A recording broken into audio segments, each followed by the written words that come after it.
जब नाम रूप लीला धाम ये 4 सोपान हैं भगवत प्राप्ति के। अगर नाम जप नहीं कर रहे तो रूप प्रकाशित ही नहीं हो सकता।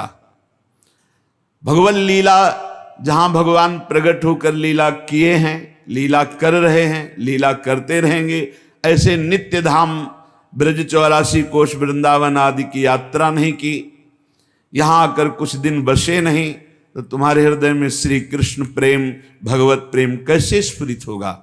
अगर यहां आने को मिला है तो यहां की रज में लुटो, यहां की रज को प्रणाम करो और जिह्वा से गाओ वृंदावन वृंदावन वृंदावन वृंदावन, प्राण वृंदावन, जीवन वृंदावन, सर्वस्व वृंदावन, हा वृंदावन। वृंदावन नाम उच्चारण करने से जुगल सरकार मुस्कुराते हैं, समस्त सखियां आशीष देती हैं और वृंदावन के खग मृग पशु पक्षी ये भी कृपा करते हैं, क्योंकि सब ये वृंदावन का वैभव। प्रिया प्रीतम लता पता रजरानी, समस्त सहचरियां, खग मृग पशु पंछी, ये सब वृंदावन का वैभव है। जब हम वृंदावन बोलते हैं तो संपूर्ण वैभव हमें आशीष देता है वृंदावन का। इसलिए कह रहे हैं जिह्वा विह्वलता मुपैतु सततम तत्सद गुणोत्कीर्तने। श्यामा श्याम बोलना, प्रियालाल की चर्चा करना, खग मृग पशु पंछियों की महिमा वर्णन करना, रजरानी की, ये सब वृंदावन की महिमा का ही वर्णन है। समस्त सुभगाद्भुतम सकल मंगलात्यद्भुतम चिदात्म सकलोज्ज्वलाद्भुतमशेष रम्याद्भुतम समस्त वरदाद्भुतम सकल कृष्ण धामाद्भुतम तदेतदखिलाद्भुतम भज रसेन वृंदावनम। वृंदावन का आश्रय और वास तो सबको नहीं मिल पा रहा है, आश्रय तो सबको ही ले सकता है। मन वचन कर्म से वृंदावन का आश्रय। बोले समस्त सौभाग्यों से अद्भुत सौभाग्य उदय करने की सामर्थ्य वृंदावन में रहती है। सच्ची माने, लोक परलोक के सब सुख तुम्हारे चरणों में लौटेंगे। यही परलोक सकल सुख पावत, आचार्य की वाणी है। श्री आचार्य जो बोल दें तो भगवान अपनी बात झूठी कर सकते हैं, आचार्य की बात नहीं झूठी कर सकते। यद्यपि आचार्य रूप में श्री भगवान ही हैं, पर आचार्य की बात भगवान अपनो परण विशार भगत को पूरो परण निभाऊं, तो आचार्य वाणी है यही परलोक सकल सुख पावत मेरी सो भैया कृष्ण गुण संचु। ए भाई, तुम सच्चिदानंद प्रभु की लीलाओं का गायन करो, नाम जप करो, उनके गुणों का चिंतन करो, तुम्हें इस लोक और परलोक में समस्त सुख प्राप्त हो जाएंगे। श्रीधाम वृंदावन का आश्रय, श्रीधाम वृंदावन में आना, ये परम लाभ मिलता है कि रसिकों का संग मिल जाए। अगर रसिकों का संग न मिले तो आप वृंदावन आकर के देखो, आपको विशेष आनंद की अनुभूति नहीं होगी। आप यहां चाट पकौड़ी खाएंगे, आप गोलगप्पा खाएंगे, इधर उधर घूमेंगे, अगर प्रभु के पास भी दर्शन करने गए तो वहां दोष दर्शन करेंगे, अरे यहां ऐसा यहां ऐसा। लेकिन यदि आप महिमा सुन चुके हैं, सत्संग सुन चुके हैं, तो आप सावधान रहेंगे, आपके अंदर दोष दृष्टि नहीं जागृत होगी, आप नाम जापक होंगे, आप यहां से कमा के ले जा पाएंगे महान सुकृत जो आपके दुखों का नाश करके आनंद प्रदान करेंगे। इसीलिए कह रहे समस्त सुभगाद्भुतम, समस्त सौभाग्य प्रदान करने वालों में भी अद्भुत सौभाग्य प्रदान करने वाला ये श्रीधाम वृंदावन है। पक्का कर्मों का भोग बड़ा प्रचंड है, बड़े बड़ों को भोगना पड़ता है। जो सिद्ध महापुरुष हो गए उनको शरीरों से राग नहीं होता, पर शरीरों में प्रारब्ध भोग तो आता ही है। यदि प्रभु के आनंद का हमें स्वाद ना मिले तो ये प्रारब्ध मिटिया मेट कर देते हैं, पूरा जीवन बर्बाद कर देते हैं। इस धाम का एक विशेष प्रभाव है। श्री नागरीदास जी महाराज ने लिखा, कलह कलेश न व्यापय इठा इठौर विश्व ते न्यारी। यहां प्रारब्ध भोग आएगा, पर इस कोटि से नहीं आएगा कि आपका पतन कर दे, आपका नाश कर दे। नहीं, बहुत आराम से, कलह कलेश न व्यापय ईठा, बहुत आराम मुद्रा में आपका प्रारब्ध नष्ट हो जाएगा। चमत्कार हमने देखा, कलह कलेश न व्यापय ईठा ये ठौर विश्व ते न्यारी, समस्त सुभगाद्भुतम सकल मंगलात्यद्भुतम, समस्त सौभाग्य के भी सौभाग्य को प्रकाशित करने वाला है वृंदावन धाम। सच्ची मानिए, ये केवल कथा नहीं है, ये जीवन की व्यथा है। कैसा भी कोई जीव हो, वृंदावन का आश्रम लेने मात्र से उसका भाग्य पलट जाएगा, भाग्य पलट जाएगा। देखो, अगर संसार की जेल से बचते हो तो एकमात्र केवल रास्ता है शिव प्रिया प्रीतम के नाम रूप लीला धाम का आश्रय लेना। नहीं, ये जेल तुम्हें बंद रखेगी। पुनरपि जननम पुनरपि मरणम पुनरपि जननी जठरे शयनम। अगर भाग पा रहे हो, निकल पा रहे हो, तो एक रास्ता केवल पकड़ो, नाम रूप लीला धाम। हमारी बात मान लेना, जहां ये चार बातें ना हो वहां धोखा है, मान लेना। जहां नाम न हो, रूप न हो, लीला न हो, धाम न हो, वहां धोखा है। नाम में भगवान के प्रणों से लेकर के सब अनेक नाम, अनंत नाम है। मंगलों का भी मंगल करने वाला वृंदावन कैसा है? बोले सकल मंगलात्यद्भुतम। श्री तीर्थराज प्रयाग सब तीर्थों का पाप लेकर के और अपना मंगल करवाने के लिए हम वृंदावन धाम आते हैं जब 12 वर्ष में यहां का कुंभ पड़ता है। मंगल भवन स्वयं श्री हरि हैं, आनंद समुद्र श्री हरि हैं। ऐसे आनंद समुद्र युगल सरकार को भी आनंद प्रदान करता है वृंदावन, तो हम आनंद के अंश हैं, हमें आनंद कैसे नहीं मिल जाएगा? सकल मंगलात्यद्भुतम, मंगलों का भी अद्भुत मंगल करने की सामर्थ्य रखने वाला वृंदावन। चिदात्म सकलोज्ज्वलाद्भुत मसे सस्याद्भुतम। भगवान के चिन्मय धाम बहुत हैं। कैलाश, भगवान का वैकुंठ धाम, भगवान के विविध धाम है अवतार संग। बोले समस्त चिन्मय धामों में सकल रमणीयता, अद्भुत माधुर्य, अद्भुत महिमा और सबका मूल श्री धाम वृंदावन है। श्रीपाद कह रहे हैं, बड़े अनुभवी महापुरुष हैं। समस्त वरदाद्भुतम, वरदान देने वालों को भी वरदान देने की सामर्थ्य वृंदावन रखता है। समस्त वरदाद्भुतम। एक माई बांके बिहारी लाल की शोभा देखकर मुग्ध हुई, घर गई, अपनी जेवर बेची, कुछ और भी जो मूल्य सामग्री थी बेची और आई और फूल बंगला बनाया। वो रिझी बिहारी जी पर, बिहारी रिझ गए उस पे। फूल बंगला में बिहारी जी बैठे, बाहर बैठे, वो देख रही, देखते देखते सीधे निकुंज, सीधे बिहारी जी को देखते देखते देखते अपने आभूषण सब बेचकर फूल बंगला देखते रिझ गए। वो बिहारी जी को देख के रिझ गई, बिहारी जी उनको देख के रिझ। समस्त वरदाद्भुतम, इससे बड़ा कौन सा वरदान होगा? बिहारी जी को दर्शन करते हुए बिहारी जी को सुख प्रदान किया, फूलों के बंगला में बैठाल कर लाडले को निरखते हैं। क्या तरसते हैं अपने लोग कि ऐसी मृत्यु हो जाए, हमारे इष्ट सामने हो और उनको देखकर प्राण निकल रहे हो, और जो जीवन में कमाया उससे उनका श्रृंगार कर दिया। बलिहार जीवन। श्रीधाम वृंदावन वरदान देने वालों को भी वरदान देने में समर्थ है।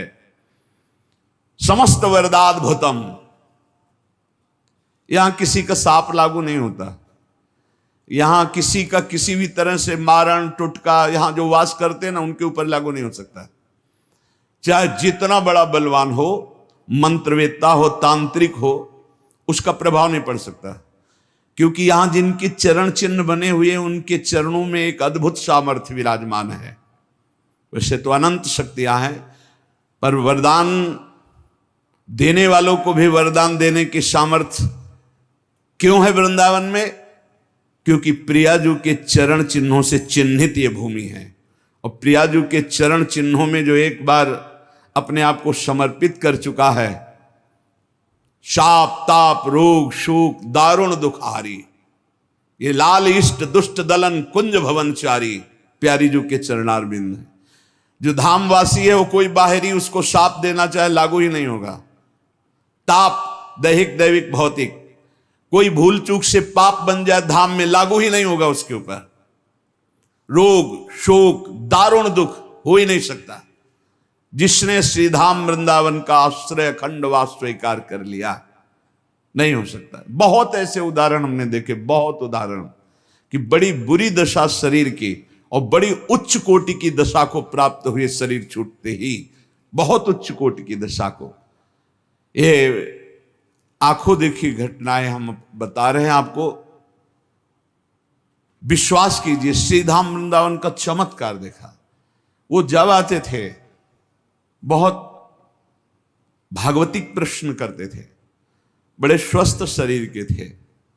एक दिन हमने कहा कि ऐसे प्रश्न करते करते शरीर छूट जाएगा, बंद करो ये सब प्रश्न करना और श्री जी की शरण में होकर नाम जप करो, मत जाया करो विदेश। यहां अपने धर्म से युक्त होकर प्राण त्यागने की तैयारी करो। उनको लग रहा था कि संत जन ऐसे बोलते रहते हैं। कुछ दिनों में आए और उनका कैंसर हो गया, शरणागत। हमको आप डरना मत, जितनी श्वासें बची राधा राधा बोल गए। ऐसी हालत हो गई कि पूछो मत। कैंसर तो जो अपना रूप धारण करता है। कहा भाई अरे वो तो रो पड़े, बस तुम वृंदावन आ जाओ। कैसे आ सकते हैं, यहाँ सब डॉक्टर वो जकड़े हुए वो सब लगे हुए, कैसे कदापि नहीं आ। भाई अब तुम्हें जाना है, तुम बस आ जाओ वृंदावन, हमारी बात मान लो, जैसे बने वैसे तुम आ जाओ। तुम्हें जाना है, कोई डॉक्टर नहीं बचा सकता, तुम आ जाओ वृंदावन। यही सामने भक्ति वेदांत में जब आए सूचना मिली, गए तो दृश्य ही बदल चुका था। आंखें धस गई, सब शरीर रो पड़े। महाराज भयंकर कष्ट है। तो एक चितवन होती है हमारी श्री जी की, वो निहाल करने वाली होती है, वो बनावटी नहीं होती। वो उस समय हुई का राधा राधा राधा बोलो और हृदय भराया कि श्री जी, जीव अपनी ताकत से आप तक नहीं पहुंच सकता, आपकी कृपा से। बस एकदम भावुकता का निश्चिंत। उतर के कुटिया पहुंचे, सूचना आ गई, पधार गए, हो गया काम, जा ले जा। समस्त वरदाद्भुतम, विश्वास मानिए अनंत जन्मों की बिगड़ी बनाने में समर्थ है वृंदावन। कभी कोई चूक ना करे। यदि वृंदावन वास मिल गया तो किसी भी स्थिति में वृंदावन मत छोड़ना। हमारी प्रार्थना मान लेना, अनंत जन्मों की बिगड़ी बन जाएगी। ये मायावी रिश्ते नाते लाल, ये मायावी धन संपत्ति की भोग वासनाएं, ये शरीर की सुख वृत्तियां, चलो बंबई वहां अमृत पिला दिया जाएगा, तुम अमर हो जाओगे, ये सब माया के नाटक हैं, मत भूलना। जो कछु लिख्यो लीलाट दुख सुख देह संग भुगते गो, जहां जाएगो या सिद्धांत अभंग, यह सिद्धांत अभंग, तजत क्यों धीरज प्राणी, वृंदावन परिहरे प्रिया प्रीतम रजधानी। जो कुछ लिखा है भाग्य में, भाग के जाओ, भोगना पड़ेगा। यहां तो मिटा देंगे मेरी लाडली जो है। अधिक कष्ट कभी देखा ही नहीं। जब अधिक कष्ट हुआ है तो अधिक दुलार मिला है। कई बार बताया, आप विश्वास कीजिए। इसलिए प्रार्थना है, ना वास कर पाओ अगर सौभाग्य ऐसा, नहीं तो आश्रय। आश्रय ऐसे माना जाता है कि जैसे आप विदेश गए हो, लौट करके आप अब जहां छुट्टी मिली तो घर के लिए कैसे भागते हो, ऐसे वृंदावन के लिए भागो। और आपका एक एक दिन वृंदावन के चिंतन से व्यतीत हो तो आपका दृढ़ आश्रय माना जाएगा कि आप वृंदावन आश्रित हो। जो वास वाले को फल मिलता है, वही आश्रय वाले को भी फल मिलता है। शकल कृष्ण धामाद्भुतम, भगवान श्री हरि के धामों में बड़ा अद्भुत धाम वृंदावन है। तदे तदखिलाद्भुतम भज रसेन वृंदावनम। तो यहां का भजन करने वाले भी अद्भुत हैं। ऐसे अद्भुत भजनानंदियों का संग करके रस में डूब करके श्रीधाम वृंदावन का भजन करो। एक एक तुम्हारी वृत्ति जितनी कीमती है वो कीमत संसार में है ही नहीं। एक एक श्वास तुम्हारी जितनी कीमती वो संसार में धन ही नहीं है कि तुम्हारी श्वास का कीमत दे सके। जैसे आपको वर्णन किया कि आपने 50-60 वर्ष में 60 वर्ष में आपने जितना रुपया कमाया, अब आखिरी श्वास हो आप कह दो एक श्वास और बढ़ा दो 100 रुपया दे देंगे, एक श्वास नहीं बढ़ेगी। अरे भाई, ये अमूल्य श्वासें केवल सार्थक होती हैं भगवान नाम में। राधा राधा कृष्ण कृष्ण राम कृष्ण हरि जो नाम लोगे तभी सार्थक होंगी। इसलिए धाम का आश्रय, धाम का वास, प्रिया प्रीतम के चरणों की शरणागति, खूब नाम जप और अपने जीवन को प्रतिपल संभालते रहिए। कहीं फिसल करके माया में न चला जाए, कहीं माया के गर्त में न गिर जाए जहां से चढ़ना बड़ा मुश्किल होता है। संत महापुरुषों के वचन भगवत मार्ग में हमें बड़ी पुष्टता प्रदान करते हैं, भगवत मार्ग में उत्साह प्रदान करते हैं। कुछ हमारी कमियां रहती हैं जो संत वचनों से ही दूर होती हैं। अहंकार नष्ट होता है जो संत वाणी से ही दूर होता है। हमारे विचारों की पवित्र गंगा प्रकट हो जाती है जहां संत वाणी श्रवणेंद्रिय से सुनी जाती है। हमारे हृदय में अद्भुत वैराग्य उत्पन्न होता है, संत वाणी का अमोघ प्रभाव होता है। प्रसंग चल रहा था कि जो संत हैं, जो साधक हैं उत्तम भगवत प्राप्ति के मार्ग में चलने वाले, वो विद्या विनय संपन्ने ब्राह्मणे गविहस्तनी सुनी चौसुपाके च पंडिता समदर्शिना, वो समदर्शी होते हैं। वो विद्या विनय से संपन्न ब्राह्मण में, गाय में, कुत्ते में, चांडाल में, हाथी में एक ही परमात्मा तत्व को देखते हैं जो है विराजमान है। पर कुछ लोगों का कहना है कि बर्ताव समान होना चाहिए। बर्ताव समान हो ही नहीं सकता। बर्ताव में विषमता होगी, दृष्टि में समानता होगी। वो अज्ञानी है जो वर्ताव में समानता की बात करे। कल चर्चा हुई थी कि वर्ताव में समानता हो ही नहीं सकती। कुछ लोग इसका उल्टा भाव लेते हैं कि वही समदर्शी, वही ज्ञानी है, वही महात्मा जिसका व्यवहार समान हो। व्यवहार समान नहीं हो सकता। व्यवहार में भेद होगा, विषमता होगी, संभव ही नहीं है। जैसे कल चर्चा हुई थी कि हमें हाथी का पेट भरना है और कुत्ते का पेट भरना है, तो जिससे हाथी का पेट भरेगा उससे कुत्ता खाएगा ही नहीं। बड़े बड़े पत्ते, घास, डाल, उससे उसका पेट भरता है।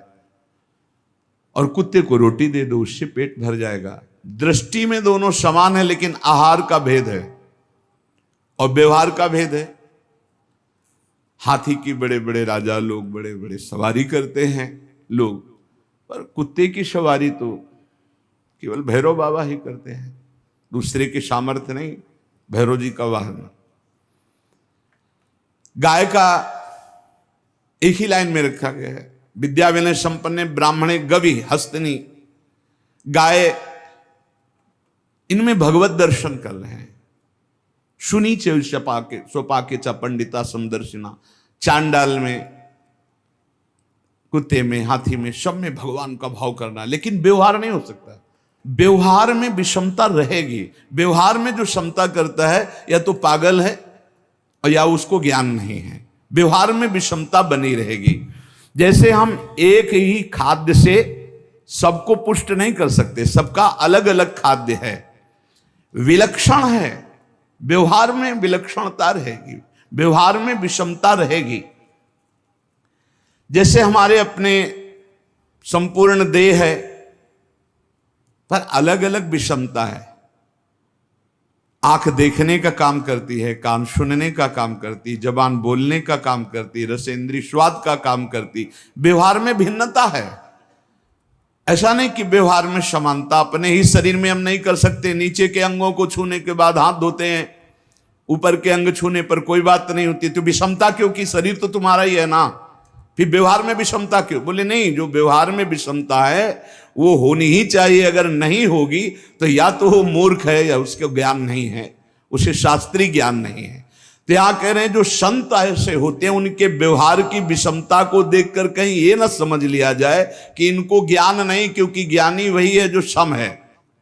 व्यवहारिक विषमता को देख करके संत पर दोष दर्शन न किया जाए। कल चर्चा हुई थी, जैसे माता, बहन, पुत्री, पत्नी, चारों स्त्री शरीर हैं पर व्यवहार में विषमता रहेगी। पत्नी के साथ व्यवहार और होगा और माता, बहन, बेटी के साथ परम पूज्य धर्म में व्यवहार और होगा, पत्नी का धर्म में व्यवहार और होगा। वो ज्ञानी है, वो चारों में ब्रह्म एक ही देख रहा है, लेकिन व्यवहार जो पत्नी के साथ है वो अगर तीनों के साथ दृष्टि मात्र कर ले तो वो अपराधी माना जाएगा और दुर्गति को प्राप्त हो जाएगा। जो माता, बहन और बेटी पर जो पत्नी के साथ व्यवहार है वो व्यवहार की सोच ले तो वो नष्ट हो जाएगा। व्यवहार में विषमता है और दृष्टि में समता है। जो ज्ञानी महापुरुष, संत महापुरुष हैं, प्रश्न होता है कि लोग उनकी निंदा करते हैं, अपमान करते हैं, तो निंदा और अपमान होने पर क्या उनको दुख होता है? जैसा अपने को हो, कोई निंदा करे, अपमान करे तो दुख होता है, स्तुति करे, सम्मान करे तो सुख होता है साधारण को। तो क्या जो भगवत प्राप्ति के मार्ग में चलने वाले साधक हैं, संत जन हैं, जिनको भगवत प्राप्ति हो चुकी, दोनों को समान ही कहा जाता है। एक जो भगवत प्राप्ति होने वाला है साधक, जो भगवत प्राप्ति की तीव्र लालसा है, और ये जो भगवत प्राप्त है, ये एक ही पंक्ति में है, कोई अंतर नहीं इनमें।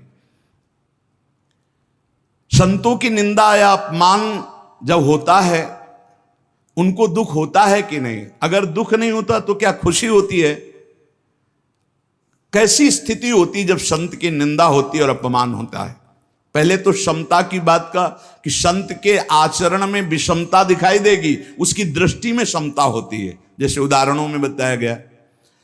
अब यहां उत्तर दे रहे हैं कि वो दोनों बातों से ही बड़ा विलक्षण होता है।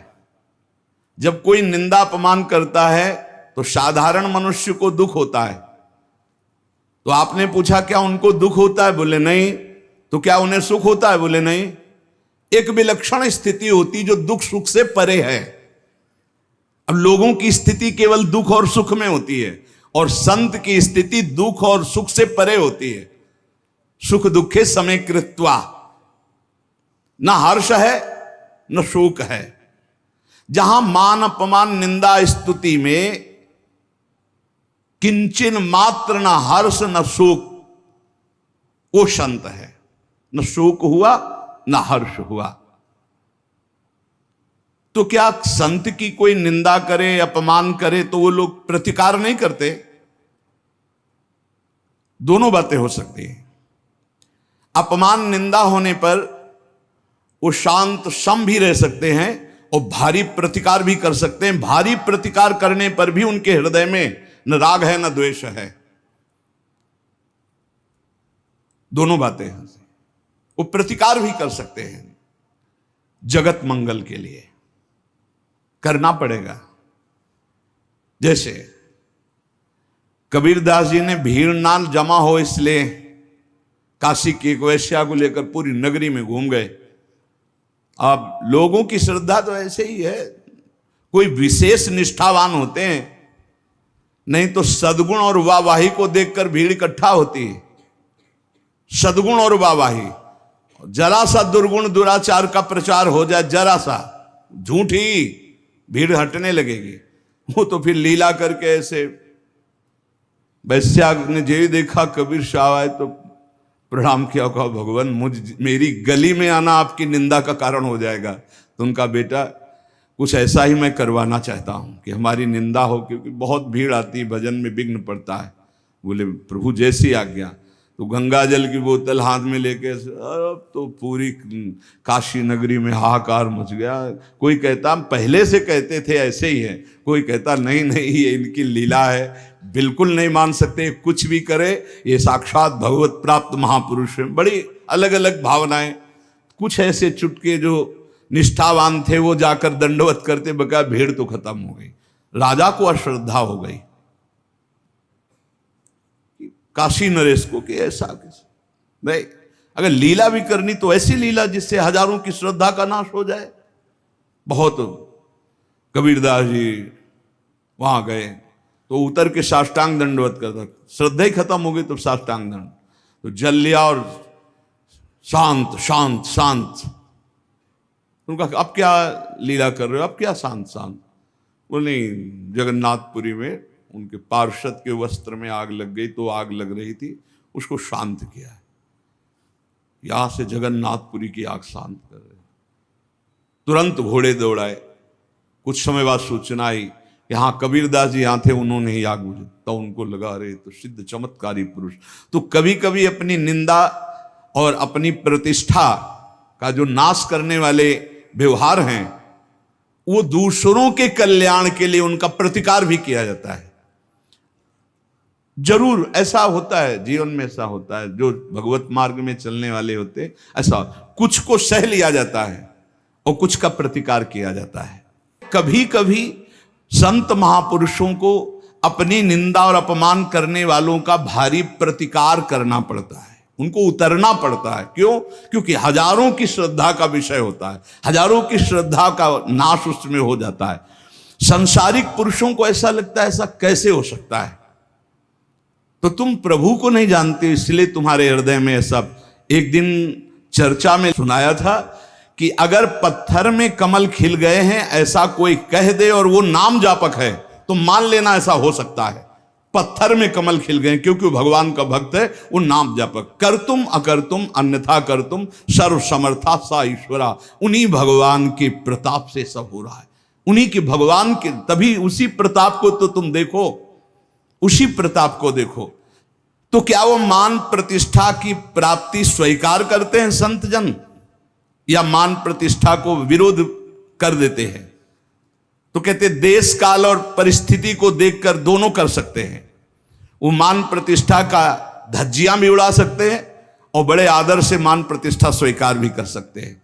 कैसा भावुक भक्त है, अगर वो बहुत सच्चाई से भावुक भक्त साष्टांग बहुत प्यार से अगर देख रहे हैं कि ये नौटंकी नाटक, तो विरोध भी कर सकते हैं। दोनों बातें उनके अंतर्गत है। तो महापुरुष की भी पहचान कैसे व्यवहार में हो कि ये भगवत प्राप्त महापुरुष है? पहली बात तो महापुरुष ही महापुरुष को पहचान सकता है, दूसरा पहचान ही नहीं सकता। दूसरी बात, व्यवहारिक क्रिया से महापुरुषों को तो पहचाना ही नहीं जा सकता है। इतना जान लीजिए, चाहे वो सिद्ध होने के योग्य साधक हो या सिद्ध महापुरुष हो, वो दोनों, उनका जो व्यवहार होगा वो शास्त्र सम्मत और सत होगा, किसी का अमंगल नहीं हो सकता। शास्त्र सम्मत सत और किसी का मंगल नहीं हो सकता। नहीं, संतों का जो व्यवहार है वो तो विलक्षण होता है। ऐसी अवस्था में साधारण मनुष्य कैसे पहचान पावे कि ये असली संत हैं, ये भगवान के प्रिय संत है? बताया तो बिना भगवान को प्राप्त किए भगवान के संतों को नहीं जान सकते हो। ऐसा कैसे हो सकता? कोई बाहरी क्रिया नहीं, बाहरी क्रिया तो नाटक के पात्र भी कर लेते हैं। बाहरी क्रिया तो नाटक के पात्र भी कर लेते हैं। इस प्रकार अगर हम बाहरी क्रियाओं से केवल साधु समझे कि जटा जूट और ऐसा ऐसा बाहरी, तो ये तो अभिनय में भी बहुत जोर का रोना। साधु की आंतरिक पहचान वो पहचानवाना चाहे तो हो सकता है। एक उदाहरण में बताते हैं कि एक राजा बहुत बलवान था, उसने अपने शत्रु पक्ष के राजा का नाश कर दिया। उसका अकेला लड़का था और उसकी मां। अब हर समय शत्रु पक्ष का राजा इस चाल में रहता था कि उस बालक को मार दें तो निष्कंटक अधिकार। और उसकी मां बड़ी भागवत थी, रात दिन भजन करती, भगवान से प्रार्थना करती कि भगवान मेरे बालक की रक्षा करना। और भगवान के जो सिद्ध संत होते हैं भगवत स्वरूप होते हैं। उन्होंने विचार किया संत के हृदय में, एकदम भजन में बैठे थे उसी राज्य में, तो विचार एकदम आया कि अच्छा भगवान का आदेश है तो लीला करनी पड़ेगी। और लीला का उस समय इंतजार करने लगे। तो जो राजा बलवान था, जिसने शत्रु पक्ष के राजा को मारकर उसके लड़के को मारने को ठाना था, उसकी राजकुमारी थी, उसके स्वयंवर की रचना की जब बात आई, कमंडल उठाया, लंगोटी कस के बांधी कमर में, पहुंच गए दरबार में। और वो परिचित थे तपस्या और उनके भजन से, जे भी देखा तो साष्टांग दंडवत राजा हुए। देखो, बाहरी आचरण से कैसे भी नहीं जाना जा सकता महात्मा के स्वरूप को, उनकी लीला को। राजा को मालूम था कि ये बड़े प्रसिद्ध और तपस्वी महात्मा हैं। राजा ने तत्काल अपनी कन्या को बुलाया, प्रणाम करो आप, महाराज आए हैं। राजकन्या बुलाई गई, महात्मा के चरणों में प्रणाम हुआ। महात्मा ने ऐसे देखा नक्सिक तक और कहा, इस लड़की का तो विवाह हम करेंगे, किसी राजकुमार से न कर देना। राजा तो एकदम होश उड़ गए, पर बहुत वो प्रवीण भी थे, राजा बुद्धिमान थे। तो उनका, महाराज ब्याह तो आपसे ही कर देंगे, आप जैसा सुयोग्य वर कहाँ मिलेगा। 80 वर्ष की अवस्था, शरीर में झुर्रियां पड़ रही हैं, दूल्हा की पोशाक मात्र में लंगोटी, धन संपत्ति मात्र में लौकी का कमंडल, आप जैसा दूल्हा कहां मिलेगा। कुछ शर्त हैं, उनका आप पालन कर दो। गए, अपने तिजोरी से इतने बड़े बड़े मोती 2 लाए। बोले, ये हमारे पूर्वजों के द्वारा एकत्रित किए हुए 2 मोती हैं, 108 मोती ले आओ। पहली शर्त, राजकुमारी का ब्याह आपके साथ। देख रहे थे, हालत देख रहे थे। महात्मा ने कहा, हाँ हाँ 108 क्या होते, ले आएंगे। बोले, मोती देख लो। बोले, लाओ, जब साथ रहेंगे तो उसी नाप के ले आएंगे। राजा ने सोचा इनको, और बोले, महाराज लगन के पहले, क्योंकि लगन निकल गई तो फिर बात कैसे बनेगी, तुम चिंता मत करो, तुम्हारे कुल की प्रथा पूरी करूंगा और कन्या से विवाह करूंगा। पर एक बात ध्यान रखना, अगर विलंब हो जाए तो किसी के साथ पाणिक ग्रहण नहीं कर देना, नहीं तो जो आ गया। दूसरे से ब्याह की सोचना भी मत। अब राजा ने कहा, जैसे आ गया। उन्होंने सोचा महात्मा मोती लेके जाएंगे, 2-4-6 दिन घूमेंगे, निराश होकर वापस आ जाएंगे। उनको क्या पता था कि जो भगवान के दास होते हैं बड़े जिद्दी स्वभाव के होते हैं। अब वो ऊंचे दर्जे के सिद्ध महात्मा हाथ में मोती लिए हुए पहुंचे। विचार किया कि यार मोती किससे मांगूं, किससे खोजूं, कहां जाऊं। तो उनका समुद्र को रत्न गर्भा कहा गया, क्योंकि समस्त रत्न है, रत्नाकर है, सब रत्न उसमें विराजमान। समुद्र ही से सीधे मांग लेते हैं चल के। गए, ध्यान आया कि 3 दिन तक भगवान राम जो है उपवास करके बैठे रहे, नहीं आया तो हम तो 30 दिन बैठे रहेंगे तो नहीं आएगा, क्या करें। तो लौकी का कमंडल था, कमंडल उठाया, उलीचने लगे। 1 दिन 2 दिन 3 दिन लगातार, और खूब नाम जप भगवान का, और हर कमंडल में नाम जप करके, मंत्र जप करके जल उलीचने लगे। नाम का प्रभाव, समुद्र के हृदय में जलन पैदा हो गई। समुद्र एक साधारण पुरुष के रूप में पीछे से आवाज की, बाबा ये क्या कर रहे हो। समुद्र को खाली कर रहे हैं, और क्या कर रहे हैं। बोले, तुम्हारे लौकी के कमंडल से समुद्र खाली हो जाएगा। बोले, मजाक करो मत करो, एक महात्मा ने चुल्लू में पी गए थे, अगस्त जी चुल्लू में पी गए थे, ज्यादा हमको चैलेंज मत करो। समुद्र डरा। बोले, उलीच काहे के ले रहे हो, तुम हमें बता सकते हो। बोले, सुना है रत्नाकर है, बड़े बड़े रत्न है समुद्र में, हमें 108 मोती चाहिए। बोले, अगर मोती मिल जाए तो समुद्र उलीचना बंद करो, काहे को मेहनत करेंगे हम। बोले, वो तो हम दे रहे हैं तुम्हें, दिखाओ मोती। मोती निकाले हुए से ढेर सारे मोती, एक लहर आई, नाप नाप के 110, क्योंकि 2 वो और 108 झोली में डाले। समुद्र ने कहा और भर लो। बोले हम अकिंचन महात्मा है, हमें नहीं चाहिए, ये दुल्हन लेने के लिए शर्त है, इसलिए हमने इनको लिया है और जा रहे हैं। महात्मा जी बड़े गर्व से गए, भगवान की जय जयकार की। राजा देखते ही समझ गया मोती मिल गए, क्योंकि बहुत मुस्कुराहट है।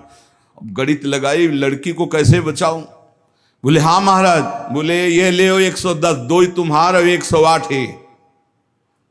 बोले महाराज जी आपसे कहा था कि कुछ शर्तें हैं, एक तो पूरी हो गई, दूसरी एक कि हमारे शत्रु पक्ष के राजा का वध तो मैंने कर दिया, उसका एक लड़का है, उसकी खोपड़ी तुम हमें ले आओ। महात्मा जी ने विचार किया कि सारा खेल भगवान के इशारे से तो उसी की रक्षा के लिए हो रहा है। भगवान ज्ञान समुद्र हैं। बोले अवश्य उसकी खोपड़ी लाके देता हूं अभी।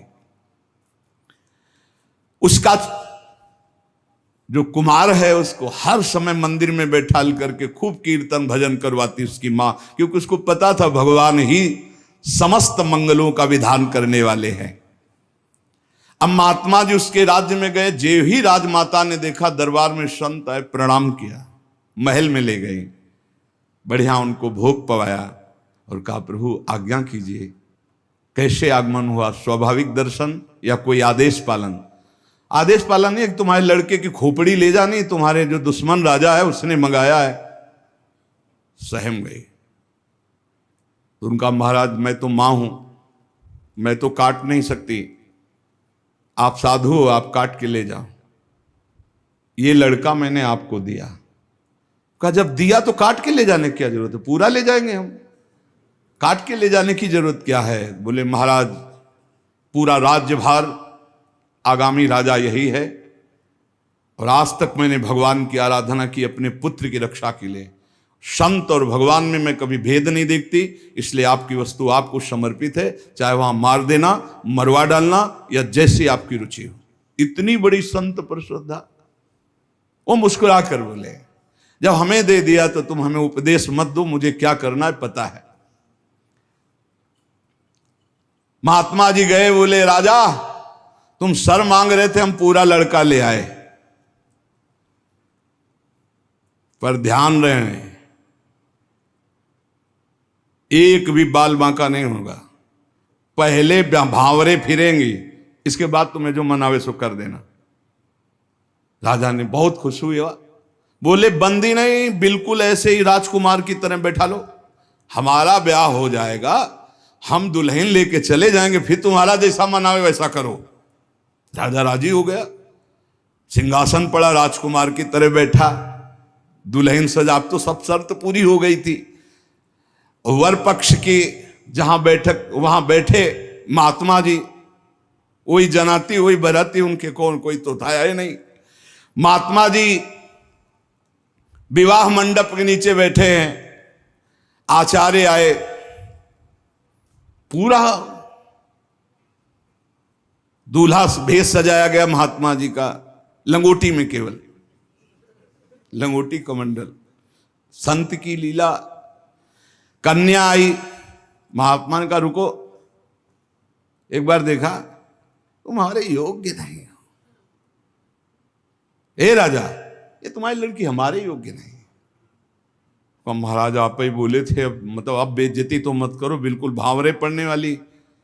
लड़के की तरफ देखा, हे यहाँ खड़े हो बगल में, ये योग्य है तुम्हारी लड़की की एक, चुप, ब्याह कर इसके साथ। तुरंत अपने तपोबल से उस लड़के का ब्याह कराया। बोले सौभाग्य हो गया, जाओ। माने आराधना किस बात की थी कि दुश्मन राजा कहीं हमारे पुत्र को ना मार दे, और ये आदेश भगवान ने संत को दिया। तो इतनी बड़ी लीला संत ने रची।